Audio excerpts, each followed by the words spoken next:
కర్నూలు జిల్లా ఆర్జీఎం కాలేజీలో ఉషారాణి ఇంజనీరింగ్ మొదటి సంవత్సరం చదువుతోంది. చూడ్డానికి కుందనపు బొమ్మలా ఉండడమే ఆమె పాలిట శాపంగా మారింది. ఉషారాణి కాలేజీలో చేరినప్పటి నుంచి వెంకటేశ్వర్లు అనే లెక్చరర్ ఆమెపై కన్నేశారు.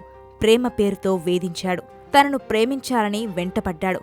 స్వతహాగా సౌమ్యురాలైన ఉషారాణి నిరాకరించింది. దీంతో ఆ కీచక అధ్యాపకుడు ఏ గురువు చేయకూడని పనిచేశాడు. ఆ చర్యలు విద్యార్థిని ప్రాణాలు తీసుకునేలా చేసింది. ప్రేమ పేరుతో తాను చేస్తున్న ప్రతిపాదనను తిరస్కరిస్తుందని లెక్చరర్ వెంకటేశ్వర్లు ఉషారాణిని బలవంతంగా లొంగదీసుకునేందుకు ప్రయత్నించాడు. హాస్టల్లో ఉండే ఉషారాణి రూమ్మేట్స్ను కీచక అధ్యాపకుడు మచ్చిక చేసుకున్నాడు. వారితో సంప్రదింపులు చేస్తూ ఉషారానికి తెలియకుండా ఫోటోలు తీయించాడు.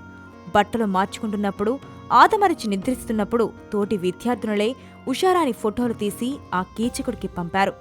ఉషా స్నేహితుల ద్వారా సేకరించిన ఫోటోలను వెంకటేశ్వర్లు తిరిగి ఆమె ఫోన్కే వాట్సాప్ చేసేవాడు. నీ చుట్టూ ఉన్న ప్రపంచమంతా నా సొంతమని వెక్కిలి సందేశాలతో వేధించాడు. లెక్చరర్ పంపిన ఫోటోలను చూసి ఉషారాణి షాక్ తిన్నది. అయినా సరే లెక్చరర్తో పోరాడింది. కాని అతడు మాత్రం ఉషారాణిని వదిలిపెట్టలేదు. తనను అంగీకరించకపోతే ఆ ఫోటోలను కాలేజీలోని అందరికీ మెసేజ్ చేస్తానని బెదిరించాడు. వార్నింగులతో వేధించాడు. సాడిస్ట్ లెక్చరర్ చర్యలతో ఉషారాణి వణికిపోయింది.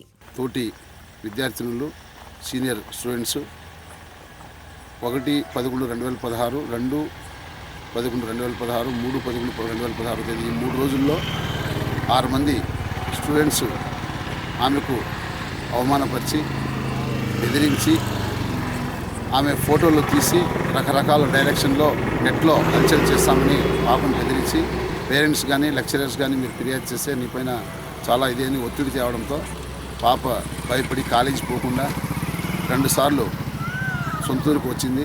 ఈ ఘటన జరిగాక కాలేజీలో ఉండలేకపోయిన ఉషారాణి దీపావళి సెలవులు రాగానే ఇంటికి వెళ్లిపోయింది.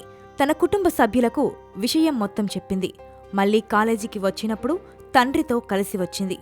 ఉషారాణి తండ్రి కాలేజీ ప్రిన్సిపల్కు జరిగిన విషయం మొత్తం చెప్పాడు. కళాశాల యాజమాన్యం ఉషారాణి తండ్రికి నచ్చచెప్పి పంపారు. ఉషారాణి ఎప్పటిలాగే తన హాస్టల్కు వెళ్లిపోయింది. అయితే తండ్రి ఇంటికి చేరకముందే ఉషారాణి ప్రాణాలు వదిలేసింది. ఇంటి నుంచి తెచ్చుకున్న పురుగుల మందు తాగి ప్రాణాలు విడిచింది. స్నేహితుల నమ్మక ద్రోహం, కాల్చుకు తిన్న లెక్చరర్ వేధింపులు ఉషారాణిని చంపేశాయి. ఇన్వెస్టిగేట్ చేసి ప్రాపర్గా ఎవరైతే చేశారో వాళ్ళదైతే వదిలేదేం లేదండి. ప్రకారం అన్ని రకాల చర్యలు తీసుకుంటాం వాళ్ళ మీద. సో ఎటువంటి వారైనా సరే ఇదే క్వశ్చన్ లేదు, కఠినమైన చర్యలు తీసుకుని పూర్తిగా న్యాయం చేయడం జరుగుతుంది. కీచక లెక్చరర్ వెంకటేశ్వర్లను కఠినంగా శిక్షించాలని విద్యార్థులు, ఉషా కుటుంబ సభ్యులు ఆందోళనకు దిగారు. ఇంత జరిగితే కాలేజీ యాజమాన్యం మాత్రం నిమ్మకు నీరెత్తినట్లు స్పందించింది. వేధింపులు ఆమె చావుకు కారణం కానే కాదని తేల్చి చెప్పింది. ఇప్పటిదాకా పోలీసులు కానీ, కాలేజీ యాజమాన్యం కానీ లెక్చరర్ వెంకటేశ్వర్లు అరాచకాన్ని పట్టించుకోకుండా ఓ సాధారణ ఆత్మహత్యగా చిత్రీకరించే ప్రయత్నం చేస్తున్నారు.